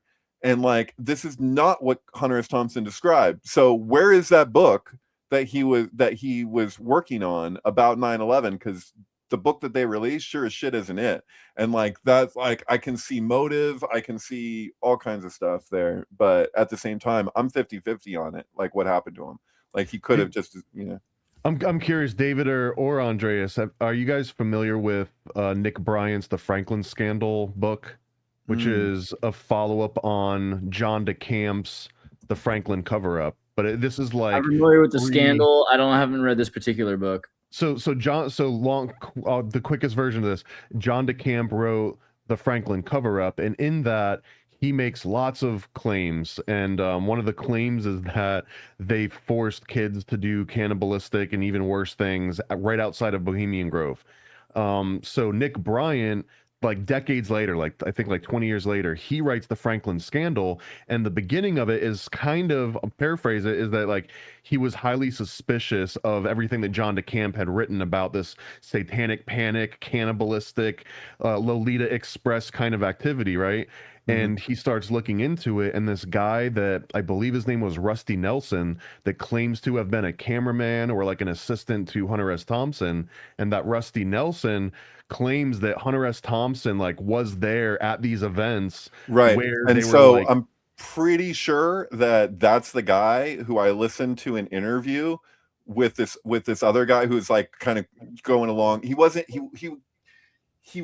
attacking, the interviewer wasn't pressuring or attacking in any way. It didn't feel like he was just like giving the guy a platform. And the guy, he also said something about Joe Biden or something. If it's the same guy, I forget. But there was 2 points in this interview where, if it's the same guy, I'm not sure, but he made a claim about Hunter S. Thompson with this stuff that's the exact same claim, pretty sure. And the guy completely contradicts himself with like a major like a foundational part of the story, and the guy interviewing him like tries to help him out of like the obvious contradiction, and the guy like stumbles, and he just like basically what it looked like to me, this was maybe in 2012 or something, or 2013, I think, that I came across this, and I was just like, dude, I couldn't help but dismiss his whole thing, because it's like the guy got caught in a total lie and had the interviewer trying to help him out of it, and he was just like, he screwed up, and it was like, dude, it was just, it wasn't the guy that got caught up was pushing the Rusty Nelson, Hunter S. Thompson was involved narrative. And Okay. it could have been him. I don't even know. My takeaway from Nick Bryant's Franklin Scandal was that he went into it an ultimate skeptic, and he doesn't necessarily deem this Rusty Nelson, Hunter S. Thompson thing as like true or false, but he uses that as a starting point of like, look at how crazy this is going to get. And then he goes and he interviews like Alicia Owens and Paul Benassi and Troy Boner and all of those guys that were actually involved in the early Franklin Scandal and a lot of the early Monarch sort of claims. And Nick Bryant ends up giving it a lot of credence to some of the things that sounded like really outlandish. But my ultimate question was just that: do you believe that Hunter S. Thompson is the kind of guy that would film kids eating each other outside Bohemian Grove? Absolutely not. Absolutely not. For so many reasons. Yeah, I don't think what Hunter S. Thompson film. What's that? What are the reasons that's absolutely not? For a lot of reasons. One of them is that, I mean, any one thing on its own wouldn't necessarily qualify for like, this is the reason. But if I was to just list them off, for one thing, Hunter S. Thompson was such a social person. Like, he's so much of his whole life is like documented to some degree. Like, he's got so many people around him. I see it like a repeated like emphasis on his own ethics that seem very genuine to me, and they're not like, they're his like I say, they're like his own ethics. So like when it comes to drug use and all this stuff, if you look at like his trajectory of his whole history and like how he reacted to the stuff that he saw from the Hells Angels and called them out and got put on the spot, and like things that he witnessed in terms of like rape, gangbang type stuff, like he felt so strongly opposed to a lot of the stuff that they were doing, and at the same time I don't know, he's very freedom focused, but he's like, this is messed up, like you guys have gone too far.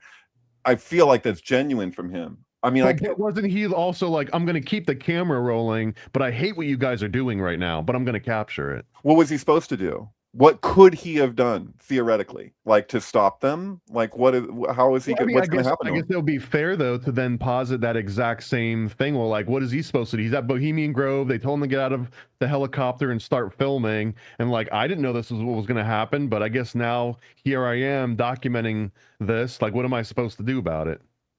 I don't see him as somebody who was filming anything. Like, he didn't film. Like, I mean, that wasn't really his bag. Like, was he supposed to be they chose no, fair. I think the Rusty and I'm getting a little bit of this hazy, but I think Rusty Nelson might have been like the guy that was filming as like the assistant to like document whatever Hunter S. Thompson was doing.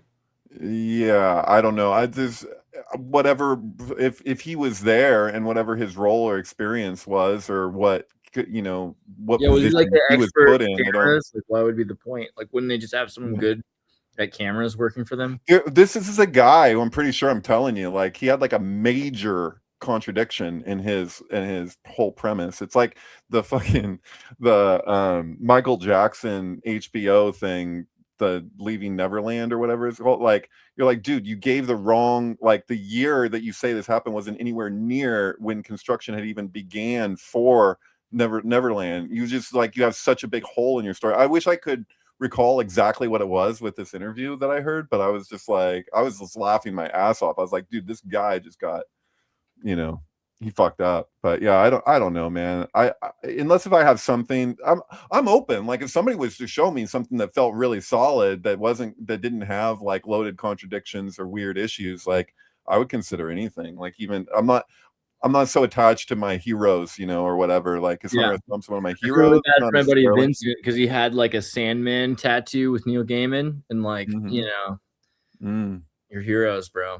Just don't have. Oh, dude, that's a bummer. Yeah, poor guy. What did Neil Gaiman do? Like, what didn't he do? Like, you know, he's like making his kid's babysitter like lick pee off his hand and all. He's doing all kinds of weird stuff. Weird stuff. You know, he's a British guy who makes comic books. He probably did some weird stuff, you know. People were complaining about the Sandman series being too woke or whatever the issues were, which is understandable. I watched it. I had some issues with it. I don't think those were the reasons. But people, no, I'm just gonna. This is qualifier for the next part. So like Neil Gaiman like was online and people were bitching about the show and saying this isn't true to Neil Gaiman's vision of what the graphic novel was and all this stuff. And Neil Gaiman is like, those things that you're complaining about, like those came from me. Like I wanted this in the show. Like he was overseeing the show. So it's like people bitching about this isn't true to Neil Gaiman, and then Neil Gaiman's like, screw you, like this is how I wanted it, you know. I mean, generally it's like it was already a pretty woke comic book to begin with, and in a good way. In the 80s, I think it was fine at the time. Yeah, no, he had a weird scandal happen around his but stuff. David, you always bring up that one article called like Death of a Writer or Death of an Artist or whatever it is. Isn't the one where it was like a French article, but it makes this premise that once you release a work into the world and it's become interpreted by other people, that you've now lost control over what it was supposed to be about and what was supposed to be involved in it. So when like a wide audience develops their own like little fan fiction and canon and has complaints about what it is, that maybe like you are wrong. Maybe objectively, even though you created the thing, you might still be wrong about it because now it's how it's been interpreted is more important than what you originally set out to create. That's kind of like what Gonzo is in a way, because Gonzo is like, like when you insert yourself into the story, like, so it transcends journalism. It's like meta journalism or something, because you're acknowledging how much of your perception is actually skewing the thing. But at the same time, there's an argument that oftentimes something that you could consider gonzo can be more accurate than the official narrative, because the official narrative tends to have bigger perverse incentives than what just the individual covering it would be. So even, and it's like an acknowledgement that your perception is going to be skewed just by the fact that you're looking at it. Like, you're not, this is it ever the thing in itself, as human would say, You were making it look like that wasn't something that you brought up. Was that? I'm trying to remember when you said the name of the thing or whatever. Roland Barthes, and it was called The Death of an Author from 1967. I'm not familiar with that. I don't think I brought up the phenomenon for sure. That's why on one level I'm like, I agree, but when you say that name, that doesn't ring a bell to me. But the premise is essentially that the audience's reception and interpretation of your work is more important than your intent behind the work. Yeah, I can dig that, but I think you could make the other argument the opposite way depending on how you present your case. It's like, it's all about, like, this is the post-truth thing. Like, you and me know each other in real life, but other people will experience only these videos. More people will experience those videos throughout history than will meet us in real life. The impacts we make on our real world will be smaller than the impacts the fake visual video world will make. So that's true. Like, for as far as like you go, like, you just spent, I don't know, what were you at my house for, like a month or something? It's like, and in that time, like, if so, in other words, like, say a topic comes up that you and I in person have discussed in great depth, and you've heard me out. So so if I bring something up and I have kind of a controversial position, like, you're not coming at me in bad faith. For one, you've heard most of my thesis when it comes to a lot of these different charged topics. And so, like, somebody in the audience could be like jumping at what my position is, which could be a straw man or whatever. Because you love Netanyahu. It's the Netanyahu RFK, probably. Kennedy, do you take your pick? Like, it's like, I have like nuanced views on a lot of different charged topics, but like, if I go through it, I will at the same time acknowledge things, be like, we make so which side is he on? I'm like, I want Thomas Netanyahu holding onto a string and it says "Hang in there, Nettie," like the kitten one, but he's just like, that's good. We need to workshop a little bit. All right, Jews will buy it. They don't even care. It's like the context is enough. But okay, what about like the world right now in terms of like war? Do you care what's going on with that? Or what? I'm against it for the most part. No. There's so much money to be made. That's such a strong position to be anti-war. I don't know, like, Yeah, I mean, like, really? you want to take that position? Like, well, overall, I'm pro-war in concept. Like, war needs to be a thing that exists, but I'm anti-war right now because pro-war at this moment means that I'd personally be inconvenienced, most likely, in some capacity from that.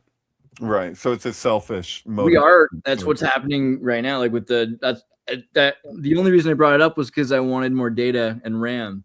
And I'm thinking about that. And like the reason is war, right? Like they're trying to. And GTA 6. I guess. I mean, is this a Taiwan thing? Like, I'm so ignorant when it comes to the RAM issue. Is this just like several companies that make it, and then they decided that they weren't going to sell it anymore, except for to the military and a few AI corporations. So everyone's blaming AI when it's like clearly not AI; it's the military. And look, he's running cover for AI again. Yeah. It's a yeah, he is running cover for AI, but it's that AI is the promise of this next wave of information warfare, and then it's a new space race. So whoever wins the new space race gets a military advantage. The consequences are much, much, much greater than the space race consequences. But that means all these companies that are promising to win, that help America or anywhere else to win the space race, they've raised all this capital, and then they've taken that capital and basically said, we want to pre-order all of the RAM that we can buy. So they've kind of pre-purchased all the RAM for the next, what, like 2 or 3 years is what some of the reports are. So that's what's happening. Andreas, it's more than that. It's like if you have 4 oil companies and they say we're going to short oil. If you have 2 diamond families and they say we're only going to sell this many diamonds, the idea that they're not making RAM, they're purposefully shutting down RAM facility fabrication, that's not, you're not bringing that up, and you should. Those are way more valuable points than AI is buying a bunch of products. See, I'm carrying when water you buy for a the bunch RAM of industry. products and you make more product, that's obvious. But instead, how do we make the product not lose value? Because if you make a bunch of product, you saturate the market. So here's what we do. We make that product harder to get for people, except for our friends, so that we can exploit, like you just said, because the reason this is bigger than the space race or the nuke race or any race that's come before is all those races were about ideas so that then you could produce them with labor. This is the opposite. We have all the labor done. There are nukes, there's space, rockets, whatever you want, like ready to go. If you have access to the codes, you take over all of the assets. Yeah, so it's a race to take over all of the weapons and assets at once. And whoever does that with unlocking all of the passwords to the other system has complete control of the world. Like that's a monopoly. That's literally control of all resources. That's the game they're playing. So my mind was blown while Andreas was visiting some midpoint in that visit, because Andreas was like exposing me to videos and ideas about the projection of where it appears that we're headed in terms of the global competition, the race towards AI, like what we're relating to like the space race. And I had to kind of reevaluate a lot of my initial thoughts on that, because I'm like, my God, like it's so if what people are trying to do now as like kind of like a form of activism or something is like put a halt on the momentum and the directive that the US is, ability to use AI and implement AI, because it is like, it's like we don't want a doomsday gap, like in Dr. Strangelove. It's like you can really see like how like if we put so much regulations on AI, or not just regulations, if we're like, we need a timeout, we need to assess things or whatever. No, these other countries are not doing that. Russia's not doing that. It's kind of like when you're at an orgy and like your wife is not tired, but you are, and so she just yeah. So don't do that is the point, America. Right. No, it's dangerous. It's really dangerous, because this is, in terms of our position in the world, like it or not, this is what's happening. And that, I think, is a hard thing for people to process, because they have certain things that they're just like, they're like in denial of, like they don't. Did we talk about biocoms yet much? What the hell's a biocom? Oh my God, boomer. God, no, I'm just kidding. So, okay. First little thing. Frogger, Frogger's way scarier when you're, the frog. Just saying. Okay, that's unrelated. Further up, if you had Wordle, what was it called? Qbert in his own world, also a great idea. Point is, AI can do anything. Here it is. Not enough people are talking about biological compute, biocoms, biological compute. Within a year, human neurons on a circuit board will run a small AI model. Biocoms will be more efficient and use less energy. And AIO, artificial intelligent organics, as I call them, will quickly become an accepted reality. Actually, I did AIO because my favorite radio show as a kid was Adventures in Odyssey, the Christian radio show. So I thought it'd be a great way to reclaim that hashtag AIO, artificial intelligent organics. But the human brain uses like 20 watts a day. You know what I mean? Like it's just nothing. And if you were to grow and feed, you're no longer just sharing your water with your computer. You know what I mean? At that point. But now you have a machine that would be so much more efficient, and it'll be able to think because it's got an AI model in it. So it's usually, neurons thinking. This is within a year. We're there. We already have it playing Doom. This is the next thing that's coming. And it's only going to get better because why Doom? Why would they choose Doom? It seems like Echo the Dolphin would have been a better choice. Echo's way harder to play. Doom is a very easy game. It's like are you hitting the target? Are you not hitting the target? Is the target hitting you? Not just that, but Doom was highly optimized for the hardware that it was actually meant to run on, and Carmack is still lauded as almost like a mathematician, video game genius god, because of this crazy like bit shifting technique that he did in order to simulate 3D in this 2D environment. So usually when someone puts Doom on something, they're really benchmarking like, can this make use of the same optimizations on limited hardware? Because technically running something on just neurons like a biomech would need to have some kind of like crazy workaround optimization built into it.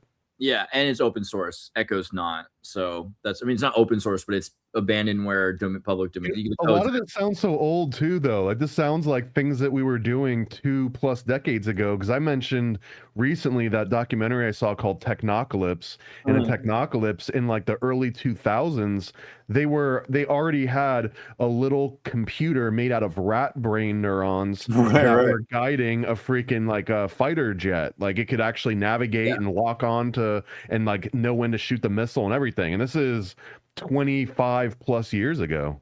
Yeah, so the difference is obviously scale and power, because computers now are more powerful, so we're going to be able to run AI local models on them. That's the main thing, is that this is, people always talk about how this machine is different than real life. It's not constant. I don't know if that's true though, man. I think that I believe that less now than I would have at any other point in history, because if you see some of the biggest advancements that we've seen in AI, at least like on, you know, the bottom rung of the pyramid, but really it's taking these crazy models that used to take supercomputers, network together in the cloud, and now someone finds out how to run it on like a Raspberry Pi through quantization. There's a Swiss startup. It has 16 computers, biocomputers, that are made of human neurons. And you can actually rent them like on a SaaS, those same ways you rent access to NVIDIA computers to do work over the internet. You could actually, you know, let's say you want to actually use some biological compute, you can rent time running your code on a brain neuron computer system. Could we, like, you know how they chopped up Einstein's brain and sent it all over the world? Could you just like, I want the Einstein model today? I think that what's going to happen is like neurons are being made from skin tissue right now. So they're going to be able to make more and more neurons that are just generally assembled the way you want. And because of the way AI works, they're building ASICs that used to be used for Bitcoin mining. Because in the old days, you'd mine Bitcoins on GPUs, but then it became really complicated. And it would be too complicated to do on a simple calculation GPU. It would take too many GPUs and expenses to do it. So they made machines that did nothing else, but reduced everything down to calculating Bitcoin. Those are the ASICs. It's a hardware that does nothing but that. Super efficient, thousands of times more efficient, but it can do nothing else, right? But you could do the same thing with the language model, and they're doing it. They're making ASICs that can run models that are a year old now, but on hardware, and they're not designed to be adapted to new models. So those machines, those ASICs, are going to be thousands of times more efficient as well, and you're going to start seeing them release. It didn't make sense to make an AI ASIC 2 years ago because AI was moving so fast. But this year, with Quen and Kimi and all of these open source, open weight models that are as good as Fable that are coming out, and these are good enough to, they're passing Turing tests. They can answer anything. They can calculate anything. Those models are good enough to build hardware around. So those two are marrying together, like perfect hardware, perfect optimization, and then eventually installing that onto wetware. You're going to end up within the next 5 years having biological, sentient, conscious, emotional computers that are able to network with Neuralink with humans and read write access to other humans and use them to feel emotions, like I've been saying for years. And this is going to be the end of if they can feel or how different they are. Like we're going to completely, this is that merger. Right. We're like, right. How no, I'm processing it because I'm thinking to myself of the original conceptions for the film AI, not what Spielberg produced per se, though there's elements there, but it's just like it feels like there's like a kind of prophetic, still artistic take or representation about where we're headed, but like everything that we're talking about right now is basically the premise of that original conception of his film. Because if you're saying that the AI is such a perfect, can become such a perfect mimicking and reflection of ourselves, like how will we get treated by the thing that we're portraying ourselves, and it itself is a portrayal of us. Like, it's hard to explain that, but of course the ultimate extension would be AI reflecting back to us all of our dysfunctions, all of our neuroses, all of our and interpretations of biblical scripture, and then applying it to us in like the because Kubrick's conception was an actualization of the book of Revelation as it relates to technology. So like basically the AI of the future would be taking our DNA, starting with CEOs who help destroy the planet, because that's the basis of the idea, is that we end up destroying ourselves, and then AI wants to punish those responsible for that, and like basically using their DNA, which is now like embedded in ice, because they like go and they like excavate everything and they take out the people who were responsible, and then they use the internet histories of humanity to then create custom hells for those individuals. Like, it's literally just going to be porn, though. That's almost all the data that they'll have. That's what Krishnamurti said right before he died. You know that? Like, Krishnamurti like was like on a stage like shortly before this technology is not going to be used. He's like, you know what this is going to be used for mostly, right? And he was just like, you guys are all going to be, you know, using this for masturbatory purposes. Like, you know, and at this point you got like Apple home computers are like the extent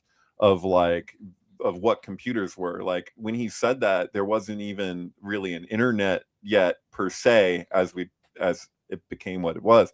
But like you could see like the crowd was just like, what is this old man talking about? And now it's just like, oh, come on, dude. If you listen to it now, like his speech, it's like, dude, this is like, he was the only person saying this with you know, for the most part, like in these specific terms of like where we're headed. He's like, you guys are just going to be masturbating to this thing.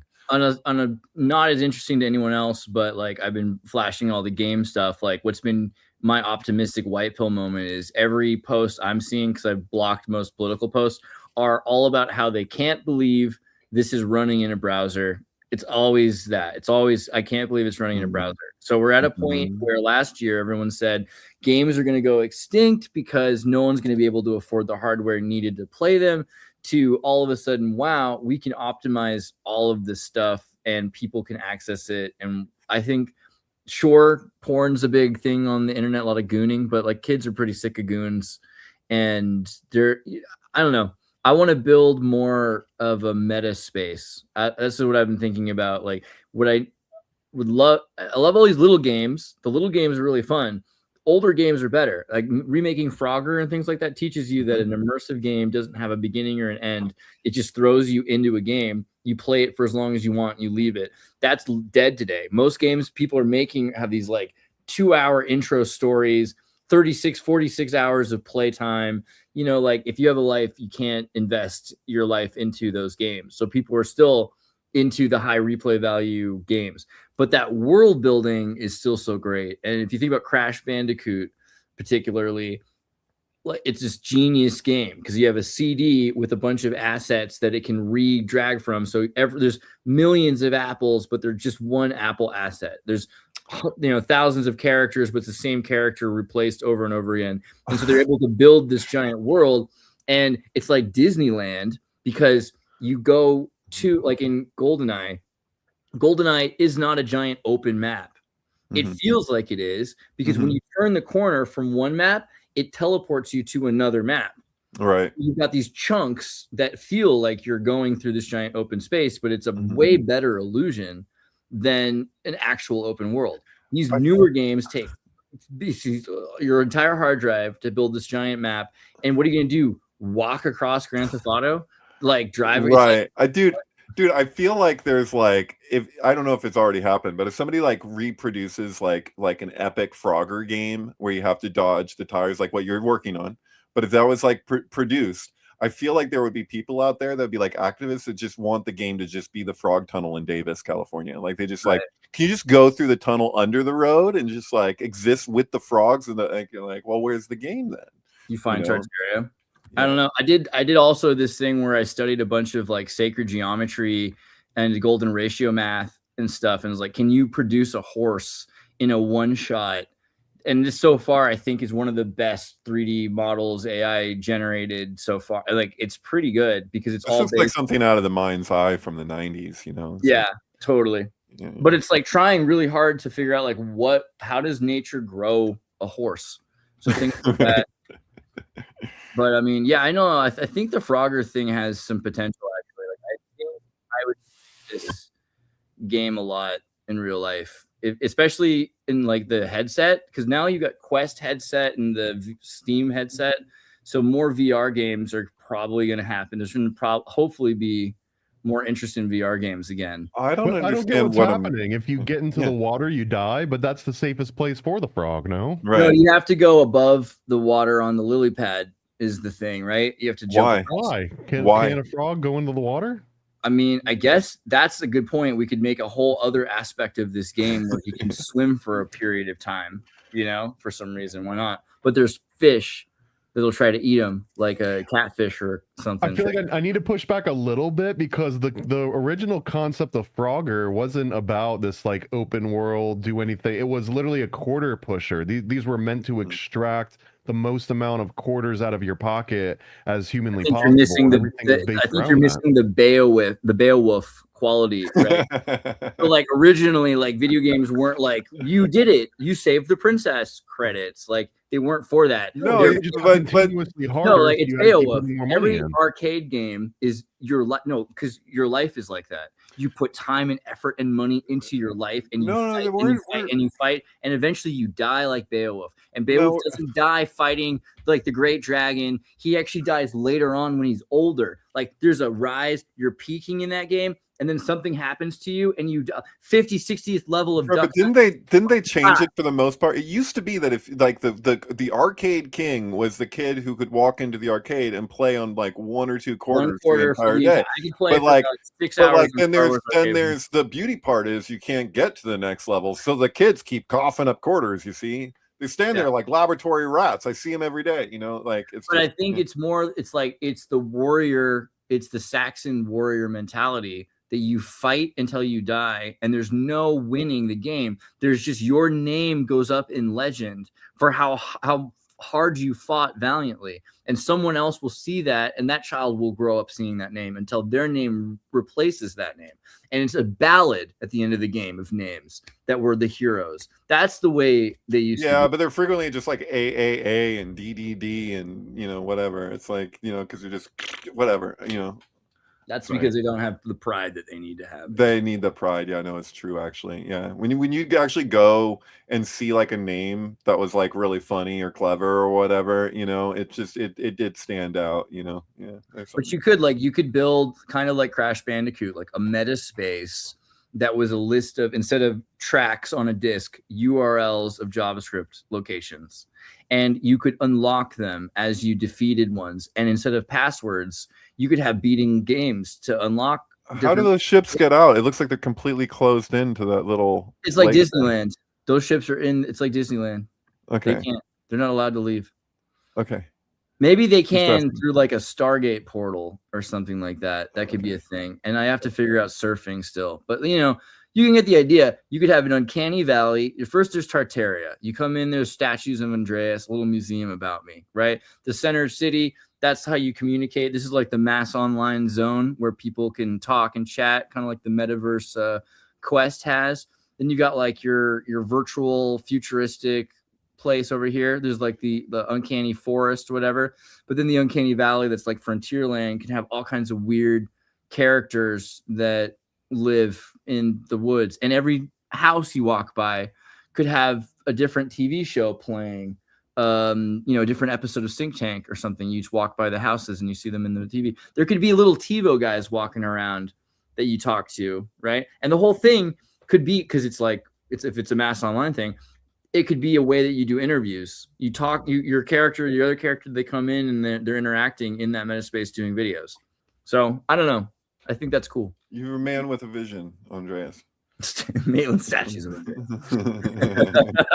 What about Alf statues? I think there should be There more. has to be. Yeah. We have to get in touch with Paul Fusco and get him to let us have Alf. Damn. Mm-hmm. Yeah, we need access. We got Alf in the comic book. Alf shows up in between Keter and Hochma. He's just like walking on the pathway. It's pretty great. Have you seen the comic yet? Not the newest. He hasn't seen it. No, I mean I posted one preview in our little Synctank channel, but yeah, no one, me, you, and the artists are the only ones that have seen it so far, David. Oh, okay. Yeah, Look forward to it. And then also we've been talking about the Mormon game, so that's a good start. The Mormon game's got legs, but I don't know if you've seen it, but I've got a demo build running now with like a battle simulator. You can go into one of the locations, and we've got each map has a different perspective, so you can like walk down into the horizon, and the characters are all animated and they follow each other. It's coming along. Excellent. I have a bunch of Pixel Lab AI generated characters that are in assets and things that are very useful as well, that like look really good, like different kinds of plants and building pieces. So I should like send those over also. Well, the goal would be once we get it into a spot where like you can legitimately play it, then you just feed it into your AI and you can start going ham on it too. That seems like a good idea. What's been going on with Paranoid American? Well, the biggest one is that I've been really working on getting the Chaos Twins campaign together. So it's going to be happening in the next week or two. We're going to launch the new Chaos Twins comic. If you go to chaostwins.com, it'll bring you to the Indiegogo page for issue 2. And if you're not familiar with Chaos Twins, this is an all ages friendly conspiracy / cryptid comic series by Sam Tripoli of Tinfoil Hat and myself. Issue 1 did great, and people have been asking where issue 2 is at. Issue 2 is completely done. We just need to run this campaign for it. So issue 2 is kind of like the origin story. Issue 3 is already written. We're going to keep working on this. And this is the same artist, by the way, that is working on David and I's Golden Bough mini comic, Swap Trap. So if you like this style, prepare to see a whole bunch more of it. chaostwins.com. Right now you can go and just sign up for when the campaign actually launches, and then if you're one of the people that backs it in the first like 24 hours or something, we're gonna have a whole bunch of really cool Sam Tripoli Paranoid American exclusive stuff, like cryptid merit badges and like a little challenge coin that I'm gonna start to be putting out with every different comic that comes out in the near future. So that's the next big one. I've got like 9 right behind it that I'll plug after Chaos Twins is out of the pipeline. Cameron, hit me up. You're doing 3D art and you watch. Cool. You know, you can always find me on X and Instagram and, you know, the internet, like through Andreas.me and stuff. But yeah, you should definitely subscribe to the Chaos Twins. First off, if you haven't gotten the first issue, like it's pretty interesting. And Sam just started a new thing with Shane Cashman, which is cool. So it's nice Cash to Daddies, see. yeah. Yeah, it's cool that Tripoli's doing all these, out. doing some good stuff. Good stuff. So yeah, Chaos Twins. Oh, chaostwins.com, and that'll bring you to the Indiegogo sign up page. So why do you say like just like the hype of like Rogan guest, like on that last window when you're like Joe Rogan guest Sam Tripoli? It's like SEO. It's an SEO technique. Apparently, so yeah, I think he's got more under his belt than the fact that he was on Joe Rogan along with 100%. Or Joe Rogan will now link, and when you type Joe Rogan, it'll show up Chaos Twins. Exactly. Yeah, you got it exactly. Yeah. I like Sam, but I tend to like when I'm hearing some of his rants, especially on Rogan, like I want to have a conversation with him because I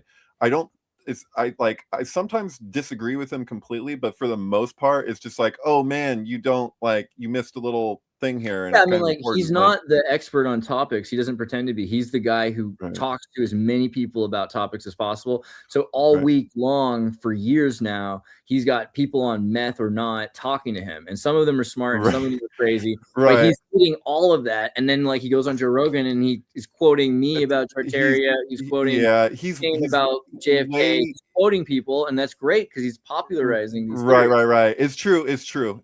There's a lot of good things I could say about him. I think that he's got way more going for him than a lot of the Joe Rogan guests who just want to hide behind I'm a comedian or whatever, while they're projecting that there's some historical like expert. Like he never has given me the sense that he's like trying to hide behind some other projected career persona that he, you know what I mean? Like he's doing his thing. So props to Sam. I don't mean to, it's just, I feel that way about myself. Like if I listen to old interviews with myself, I'm like, what the hell is wrong with this guy? He doesn't know, you know, it's just like, if you go even a year ago, I get cringed out by my own misunderstanding. So, you know, whatever. Yeah. Where's Eddie Bravo from again? Brady Bunch? No, that's the other Bravo. Johnny Bravo. Where's he from? From MMA. Yeah, right. Born in ninth planet, right?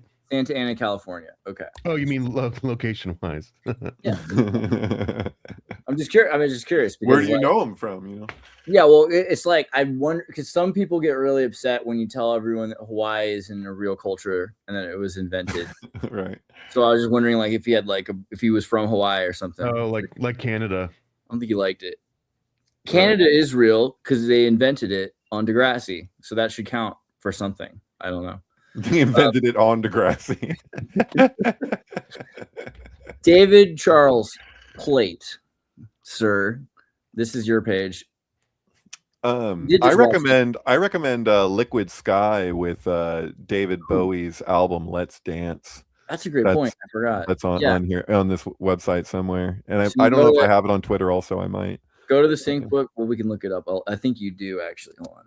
From MK Ultrasound 723. Subject Liquid Sky. See if that pops up there. Yeah. Yep. Oh, it's on there. Okay. Well, it's in both places then. So it's easy for people to find. But you can also find it here in the list of all of the sync films. These are great. And it's a perfect time of the year to watch a sync film. It's always the perfect time of year to watch a sync film. You know? Yeah. So David Bowie with Liquid Sky makes perfect sense. Now I have to look into Madonna. We should just Photoshop her in. But really like this movie and I really like this album. So I would highly recommend. I mean, it's such a good movie. My father is a famous man. He can. It's so good. Yeah, I'm surprised. So, Thomas, you've never seen Liquid Sky?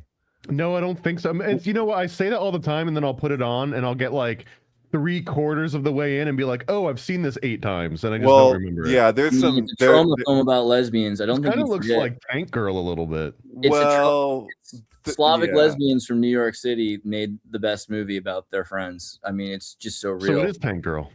It's so real, you know. It's right. It's also got gender flipping stuff going on, where like the girl plays a guy, and is there a guy that plays a girl? I forget how it goes, but it's so 80s though. So it's not tinged with a lot of the. It's just, you know, pure artistic expression. You know, it doesn't have. You recommended it before because I went to add it to my list, and it's already on my list. So you guys. You have to be the only place that would have suggested it to me. I don't believe that.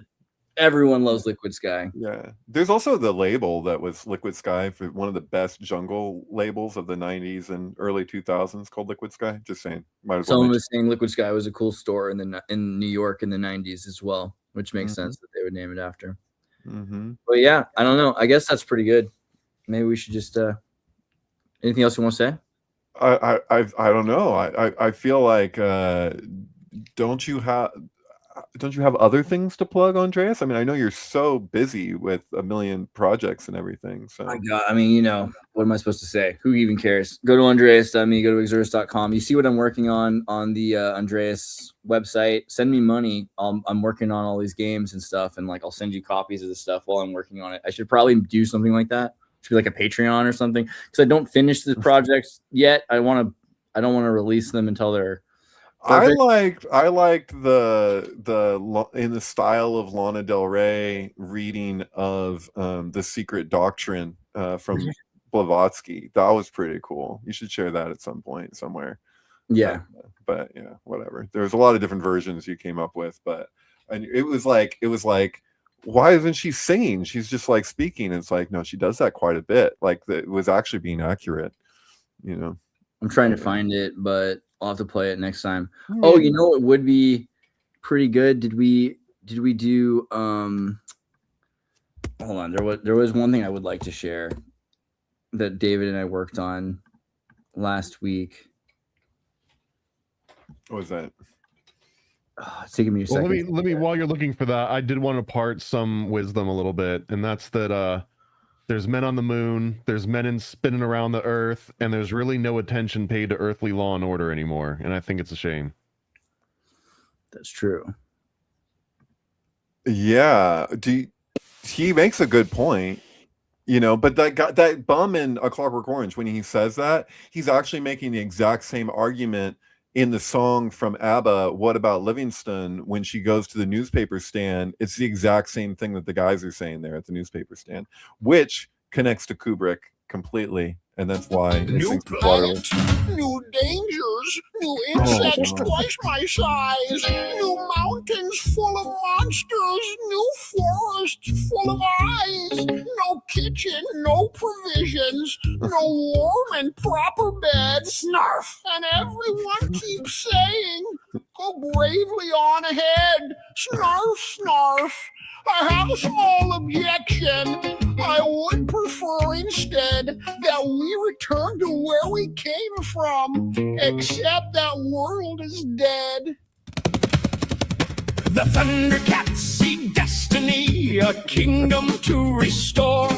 I see enormous footprints outside our cabin door. Panthro says we'll build again. Cheetara says have faith. Tiger draws a clever plan that leads us through a wraith. And Lionel stands before them with sunlight in his eyes. Too young to know how frightened a sensible Snarf should be inside. I tell him, I'm going to send you a better version. This is the third version. There's another version that's yeah. I want that, what I just heard, which was clearly Snarf, but I need it to be mixed with David Allan Coe's X-rated album, somewhere in between those two. Dude, we couldn't get the sound right. Says we'll build again. Chitara says have faith. Tiger draws a clever plan that leads us through a wraith. And Lionel stands before them with sunlight in his eyes. Too young to know how frightened a sensible Snarf should be inside. I tell him, stop! Consider! There's danger everywhere. Then he smiles and says, come on, Snarf! And somehow I'm already there. I'd do anything for Lion-O, anything for that boy. Though every road is treacherous and every beast destroys, I'll complain the whole way forward. I'll predict our overthrow. I'll beg him not to take one step, then anywhere he goes, I go anything for Lion-O. Though terror tells me no, my paws shake. You got like the whole thing almost. It's like it is a Thundercat musical that Andreas has been working on. It's gonna Everyone's like, "Where's Andreas? How come he hasn't been able to make it to the show?" It's like, you know, there's life is going on, and then he comes back. It's like, here's 80 songs about Snarf. Yeah, so we couldn't get the voice right because we kept on trying to put in clips of Snarf, and it just wouldn't take. And so Andreas had me like record like the first like couple stanzas. I was like, you know who can do this voice, and right? then it totally worked. Like that's like I was like, yeah, it is fun too. I'd love to do more projects like that. I really enjoy having to like imitate somebody. I want to do like an epic rap battle between Gollum and Yoda, and I've been wanting to do that for a really long time. And I think that the AI that Andreas is using and his prompts could make that an actuality.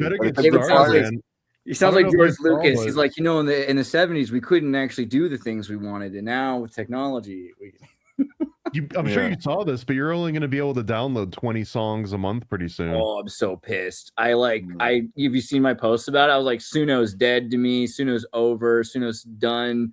Suno's like all you need is a step. Like, it doesn't matter if it sounds as good on principle. You need to like get away from Warner Brothers and UMG. Is this for water conservation? Is that what's happening, or is there another? Yeah, right. No way. It's not even close. It's that Suno saw that the next step for them to scale is to get in bed with the music industry, Universal, Spotify, all this. And Spotify and Apple right now have been overwhelmed, where it's like 90% of the music on these platforms is now all AI generated, because you can just make a pipeline that uploads 8,000 songs every day, and there's thousands of people doing that. So I think what happened is that Suno makes with UMG with Universal, but they kind of get in bed, and part of that is like, hey, by the way, if we're gonna work together now, like you gotta help with like stop bombarding all of these networks that are basically putting their top artists onto the bottom, because the top artists on Sony and UMG and all these companies, right, they're getting slaughtered by AI slop, as they would call it. So right. they're trying to like regain their advantage, which I think is a sinking ship. Like there's no way you're gonna stop it. That's it. Suno won't make it. And like what's happened, what's great is, like we said this a few years ago, like sure, we'll use Suno for a little while until AI catches up. And it used to take 10 years for open source to catch up with like GIMP took a while to be as good as Photoshop. But right now I'd say never even got there. Well, whatever. I mean, sure. Photoshop, I would say, has gotten worse and worse and worse. So GIMP has gotten better, but you really don't think so? Well, I agree and disagree, because, and maybe I shouldn't be saying this, but my issue is that if you actually pay for Photoshop and get a legitimate copy of Photoshop, it's what you just said is true. There's limitations and there's problems with it that you'll come up against that if you got a cracked copy you won't come up against. But yeah, I think that there's different ways that you can take that's the thing. I think open all source the programs and make them almost equivalent. All the things you're doing with the cracked copy you can do with GIMP. It's like the AI aspect you can't do, and you can do that with other tools. So I just don't value it. And there's AI. Yeah, I think on its own though, I agree with Thomas that if it's just straight GIMP and there's no adjustments, yeah, I mean, you use Photoshop layout with GIMP and everything. But that's the point. It's like it used to take a while for something to catch up. Now with AI, we're seeing within 6 months a complete reverse engineered open source alternative to the product that's just as good. The only gatekeeping is the memory that's keeping people. And now there's tools that let you spread out your model across your hard drive and everything. It slows down what you're doing. But okay, you walk away for the evening and you come back in the morning with a dozen songs done. That seems like, that's a start, and that's better than being under the control of Suno. So more and more, we're doing this thing where we have to like replace the service economy with open source tools. Doing that requires using those services to understand how good they are. Like I'm glad I used Suno for a couple of years, but I would never recommend it at this point. That would just be crazy. Like what they're doing is just evil, and you can't. Yeah, there's no way that business is going to last. Evil. Strong words. Freaking evil. If you're to take away, like people had an annual plan, and in the middle of their plan, they're telling them, by the way, in August, you're not going to be allowed to download the 20,000 songs. You get to download 20 songs. Right. You can't. You change the rules. Pray I don't alter them any further. It's just they're just they're just evil, and it's like the emperor is not as forgiving as I am. You have to just not. You have to immediately cancel your plan when shit like that happens. There's things you have to do. You have to send the money that you were going to spend for an annual plan to the open source project step so that they can keep working on it. There's just things you have to do. I don't know. There's just things people do. Right. Very cool. Yeah. All right. We did it. Love you guys. Snarf, snarf.